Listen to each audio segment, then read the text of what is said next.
नमो नारायणाय। श्रीमद् भागवत के अंतर्गत गजेंद्र कृत भगवान का सत्वन गजेंद्र मोक्ष श्री सुख जी देव जी ने बताया कि श्रीमद् भागवत में वर्णित इस गजेंद्र मोक्ष स्तोत्र पढ़ने मात्र से हर व्यक्ति के समस्त ऋण उतर जाते हैं। इसमें 33 श्लोक वर्णित हैं। इन सभी श्लोकों की हिंदी रूपांतरण सुनने मात्र से ही समस्त ऋण समाप्त हो जाते हैं। प्रभु के धाम प्राप्ति होती है, उनकी कृपा सदैव बनी रहती है। शुद्ध बुद्धि से निश्चय करके मन को हृदय देश में स्थिर करके वह गजराज अपने पूर्व जन्म में सीख कर कंठस्थ किए हुए सर्वश्रेष्ठ एवं बार बार दोहराने योग्य स्तोत्र मन ही मन पाठ करने लगा। उस गजराज ने कहा, जिनके प्रवेश पर, जिनकी चेतनता को पाकर ये शरीर मन आदि भी चेतन बन जाते हैं, चेतन की तरह व्यवहार करने लगते हैं। ओम शब्द के द्वारा लक्षित एवं संपूर्ण शरीरों में प्रकृति एवं पुरुष रूप में प्रविष्ट हुए उन सर्व समर्थ परमेश्वर को हम मन ही मन नमन करते हैं। जिसके सहारे यह विश्व टिका है, जिनसे यह निकला है, जिन्होंने इसकी रचना की है और जो स्वयं ही इसके रूप में प्रकट हैं, फिर भी जो इस दृश्य जगत से उनकी कारणभूता प्रकृति से सर्वथा परे एवं श्रेष्ठ है, उन अपने आप बिना किसी कारण के बने हुए भगवान की मैं शरण लेता हूँ। अपनी संकल्प शक्ति द्वारा अपने ही स्वरूप में रचे हुए और इसलिए सृष्टि काल में प्रकट और प्रलय काल में उसी तरह अप्रकट रहने वाले इस शास्त्र प्रसिद्ध कार्य कारण रूप जगत को जो अकुंठित दृष्टि के कारण साक्षी रूप में देखते रहते हैं, उनमें लिप्त नहीं होते, वे चक्षु आदि प्रशासकों के भी परम प्रशासक प्रभु मेरी रक्षा करें। समय के प्रभाव से संपूर्ण लोकों के और ब्रह्मादि लोकपालों के पंचभूतों में प्रवेश कर जाने पर तथा पंचभूतों से लेकर महत्व पर्यंत संपूर्ण कारणों के उनकी परम कारण और प्रकृति में लीन होने पर उस समय दुर्गे और अपार अंधकार रूपी प्रकृति ही बच रही थी। समय अंधकार के परे परम धाम को जो सर्वव्यापक भगवान सबको प्रकाशित करते हैं, वे प्रभु मेरी रक्षा करें। भिन्न भिन्न रूपों में नाटक करने वाले अभिनेता के वास्तविक स्वरूप को जिस प्रकार साधारण दर्शक नहीं समझ पाते, उसी प्रकार सत्व प्रधान देवता और ऋषि भी जिसके स्वरूप को नहीं जानते, फिर दूसरा साधारण जीव की तो क्या वर्णन कर सकता है। वे दुर्गम चरित्र वाले प्रभु मेरी रक्षा करें। आसक्ति से सर्वथा छूटे हुए संपूर्ण प्राणियों में आत्म बुद्धि रखने वाले सबके अकारण हेतु अतिशय साधु स्वभाव मुनिगण, जिनके परम मंगलमय स्वरूप का साक्षात करने की इच्छा से वन में रहकर अखंड ब्रह्मचारी आदि अलौकिक व्रतों का पालन करते हैं, वे प्रभु मेरी रक्षा करें। जिनका हमारी तरह कर्म वश न तो जन्म होता है, न ही अहंकार प्रेरित कर्म ही होते हैं, जिनके निर्गुण स्वरूप का न तो कोई नाम है न रूप है, फिर भी वो समय अनुसार जगत की सृष्टि और प्रलय संहार के लिए स्वेच्छा से जन्म आदि स्वीकार करते हैं। उन अनंत शक्ति परम संपन्न परम ब्रह्म परमेश्वर को मेरा प्रणाम है। उस प्राकृत आकार सहित अनेकों आकार वाले अद्भुत कर्मा भगवान को बारंबार नमस्कार है। स्वयं प्रकाश और सबके साक्षी परमात्मा को नमस्कार है। उन प्रभु को जो मन वाणी और चित्तवृत्तियों से सर्वथा परे हैं, बारंबार नमस्कार है, प्रणाम है। विवेकी पुरुष के द्वारा सत्व गुण विशिष्ट निवृत्ति धर्म के आचरण से प्राप्त होने योग्य मोक्ष के सुख के देने वाले और मोक्ष सुख की अनुभूति रूप में प्रभु को नमस्कार है। सत्व रूप को स्वीकार करके शांत, रजोगुण को स्वीकार करके घोर और तमोगुण को स्वीकार करके मूढ़ से प्रतीत होने वाले भेद रहित अतएव सदा संभाव से स्थित ज्ञान घन प्रभु को नमस्कार है।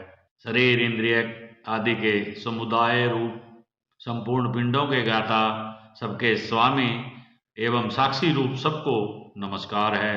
सबके अंतर्यामी प्रकृति के परम कारण किंतु स्वयं कारण रहित प्रभु को नमस्कार है। संपूर्ण इंद्रियों एवं उनके विषयों के ज्ञाता, समस्त प्रतीतियों के कारण स्वरूप, संपूर्ण जड़ प्रपंच एवं सबकी मूलभूत अविद्या के द्वारा सूचित होने वाले, संपूर्ण विषयों में अविद्या रूप से भासने वाले आपको मेरा नमस्कार है।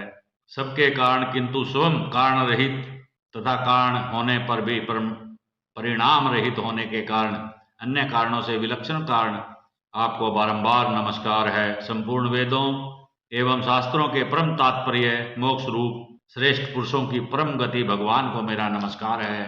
जो त्रिगुण रूप काष्ठों में छिपे हुए ज्ञानमय अग्नि हैं, उक्त गुणों में हलचल होने पर जिनके मन में सृष्टि रचने की बाह्य वृत्ति जागृत हो जाती है, आत्म तत्व की भावना के द्वारा विधि निषेध रूप शास्त्र से ऊपर उठे हुए ज्ञानी महात्माओं में जो स्वयं प्रकाशित रहते हैं, उन प्रभु को मैं नमस्कार करता हूँ। मुझ जैसे शरणागत पशुतुल्य अविद्याग्रस्त जीव की अविद्या रूप फांसी को सदा के लिए पूर्ण रूप से काट देने वाले, अत्यधिक दयालु एवं दया करने वाले, कभी आलस्य न करने वाले नित्य मुक्त प्रभु को नमस्कार है। अपने अंश से संपूर्ण जीवों के मन में अंतर्यामी रूप में प्रकट रहने वाले सर्वनियंता अनंत परमात्मा को मेरा नमस्कार है। शरीर, पुत्र, मित्र, घर, संपत्ति, कुटुंबियों में आसक्त लोगों के द्वारा कठिनता से प्राप्त होने वाले एवं मुक्त पुरुषों के द्वारा अपने हृदय में निरंतर चिंतित ज्ञान स्वरूप सर्वसमर्थ भगवान को नमस्कार है। जिन्हें धर्म, अभिलक्षित योग, धन एवं मोक्ष की कामना से भजने वाले लोग अपने मनचाही गति पा लेते हैं, किंतु जो उन्हें अन्य प्रकार के अयाचित भोग और अविनाशी पार्षद शरीर भी देते हैं, वे अतिशय दयालु प्रभु मुझे इस विपत्ति से सदा के लिए उबार लें। जिनके अनन्य भक्त जो वस्तुतः एकमात्र उन भगवान के ही शरण हैं, धर्म, अर्थ आदि किसी भी पदार्थ को नहीं चाहते, अपितु उन्हीं के परम मंगलमय एवं अत्यंत विलक्षण चरित्रों का गान करते हुए आनंद के समुद्र में गोते लगाते रहते हैं, उस अविनाशी सर्वव्यापक सर्वश्रेष्ठ ब्रह्मादि के भी नियामक अभक्तों के लिए अप्रकट होने पर भी भक्ति द्वारा प्राप्त करने योग्य, अत्यंत कठिन होने पर भी माया के आवरण के कारण अत्यंत दूर प्रतीत होने वाले, इंद्रियों के द्वारा अगम्य, अत्यंत दुर्विज्ञेय, अंतर्रहित किंतु सबके आदि कारण और सब ओर से परिपूर्ण उस भगवान की मैं स्तुति करता हूँ। ब्रह्मादि समस्त देवता, चारों वेद तथा संपूर्ण चराचर जीव नाम और आकृति के भेद से जिनके अत्यंत क्षुद्र अंश से रचे गए हैं, जिस प्रकार प्रज्वलित अग्नि में लपटें और सूर्य से किरणें बार बार निकलती हैं और पुनः कारण में लीन हो जाती हैं, उसी प्रकार बुद्धि, मन, इंद्रियां और नाना योनियों के शरीर इस गुण में प्रपंच जिन स्वयं प्रकाश परमात्मा से प्रकट होता है और पुनः उन्हीं में लीन हो जाता है, वे भगवान वास्तव में न तो देवता हैं, न असुर हैं, न मनुष्य हैं, न तिर्यक हैं, न वे स्त्री हैं, न पुरुष हैं, न नपुंसक हैं, न वे ऐसे कोई जीव हैं जिनका इन तीनों ही श्रेणियों में समावेश न हो सके।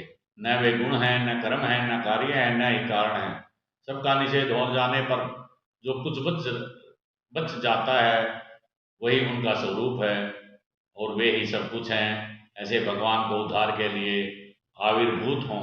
मैं इस ग्रह के चंगुल से छूटकर जीवित नहीं रहना चाहता, क्योंकि भीतर और बाहर सब ओर से ज्ञान के द्वारा ढके हुए इस हाथी के शरीर से मुझे क्या लेना देना है। मैं तो आत्मा के प्रकाश को ढक देने वाले उस अज्ञान की निवृत्ति चाहता हूँ, जिसका काल क्रम में अपने आप नाश नहीं होता, किंतु भगवान की दया से अथवा ज्ञान के उदय से होता है। इस प्रकार मोक्ष का अभिलाषी मैं विश्व के रचयिता, स्वयं विश्व के रूप में प्रकट और विश्व से सर्वथा परे, विश्व को खिलौना बनाकर खेलने वाले, विश्व में आत्मा रूप में व्याप्त, अजन्मा, सर्वव्यापक, प्राप्त वस्तुओं में सर्वश्रेष्ठ श्री भगवान को केवल प्रणाम ही करता हूँ। मैं उनकी शरण में हूँ जिन्होंने भगवत भक्ति स्वरूप योग के द्वारा कर्मों को जला डाला है वे योगी लोग उस योग के द्वारा शुद्ध किए हुए अपने हृदय में जिन्हें प्रकट हुआ देखते हैं, उन योगेश्वर भगवान को मैं नमस्कार करता हूँ, जिनकी त्रिगुणात्मक सत्व रजस तमस शक्तियों का राग स्वरूप विवेक ऐसा ही है जो संपूर्ण इंद्रियों के विषय में प्रतीत होते हैं, तथापि जिनकी इंद्रियां विषयों में ही रची पची रहती हैं। ऐसे लोगों को जिनका मार्ग भी मिलना असंभव है, उन शरणागत रक्षक एवं अपार शक्तिशाली को मैं बारंबार नमस्कार करता हूँ, प्रणाम करता हूँ। जिनकी अविद्या नामक शक्ति के कार्य रूप अहंकार से ढके हुए अपने स्वरूप को यह जीव जान नहीं पाता, उन अपार महिमा वाले भगवान की शरण में आया हूँ, जिन्होंने पूर्वोक्त प्रकार से भगवान के वेद रहित निराकार रूप का वर्णन किया था। उस गजराज के समीप वह ब्रह्मा आदि कोई भी देवता नहीं आए, जो भिन्न भिन्न प्रकार से विशिष्ट विग्रहों को ही अपना स्वरूप मानते हैं। तब साक्षात हरि, जो सबके आत्मा होने के कारण सर्वदेव स्वरूप हैं, वहां प्रकट हो गए। उपर्युक्त गुजरात को इस प्रकार दुखी देखकर तथा उनके द्वारा पढ़ी हुई स्तुति को सुनकर सुदर्शन चक्रधारी गदाधर भगवान इच्छानुरूप वेग वाले गरुड़ जी की पीठ पर सवार हो सत्वन करते हुए देवताओं के साथ तत्काल उस स्थान पर पहुंच गए जहां वह गजराज हाथी था। सरोवर के भीतर महाबली ग्राह के द्वारा पकड़े जाने से दुखी हुए इस हाथी ने आकाश में गरुड़ की पीठ पर चक्कर को उठाए हुए भगवान श्री हरि को देखकर अपनी सूंड को, जिसमें उसने पूजा के लिए कमल का एक फूल ले रखा था, ऊपर उठाया और बड़ी ही कठिनाई से सर्व पूज्य भगवान नारायण आपको प्रणाम कहा, यह वाक्य कहा। ऐसे पीड़ित देख अजन्मा श्री हरि एकाएक गुरुड़ को छोड़कर नीचे झील पर उतर आए। वे दया से प्रेरित ग्राह सहित उस गजराज को तत्काल झील से बाहर निकल लाए और देवताओं के देखते देखते चक्कर से उस ग्राह का मुंह चीर कर उसके चंगुल से हाथी को उबार लिया। इस प्रकार भगवान ने अपनी शरण में आए हुए गजेंद्र को मोक्ष प्रदान किया, परमधाम में ले गए अपने साथ। सभी साधकों को किसी भी प्रकार का ऋण, असुरक्षा, कष्ट और दुख होने पर गजेंद्र मोक्ष का नियमित पठन करने से, सुनने से भगवान की अति कृपा होती है, उनकी दया, उनकी कृपा मिलती है। अवश्य ही यह गजेंद्र मोक्ष का पाठ हर रोज सुनना चाहिए, ताकि कोई भी विघ्न, बाधाएं, ऋण, दारिद्र्य समाप्त हो जाए। ओम नमो